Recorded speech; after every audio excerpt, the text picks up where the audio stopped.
Question number 11. A satellite uses two thrusters to adjust its motion of space. Okay, this is a satellite. There are two thrusters. One thruster is giving a force over here, and this other thruster is going over here. So it's in vacuum. So as a result of it, gravity is not affected. Not because of vacuum. It's farther away from space. So you can expect that this object can now move like this, can rotate like this. Okay. The line of action of each force is perpendicular at a distance of 2.3 meter. Okay. Center of gravity of the satellite, these two parallel forces act in opposite directions, correct? What are the magnitudes of the torque? So how do you calculate the torque and the resultant force? The resultant force definitely is 0 because it is not translating, it is now going to rotate like this. Okay, so therefore now what is a torque over here? Torque is nothing but force multiplied by perpendicular distance. So which I will have 40 multiplied by 2.3. This is one torque, this is the other torque, both of them acting in the same direction.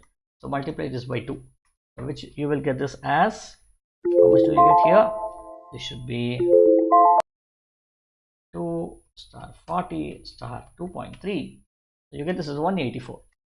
184. So this is two significant figures. So I'll write this as 180. What is the unit? Newton meter. Do we have 184? 180 here. 180 we have. 180 and 0. Because resultant force is 0, there is no translatory motion, it's only acting at the ends and it only produces a torque, right? So therefore, C is the right answer.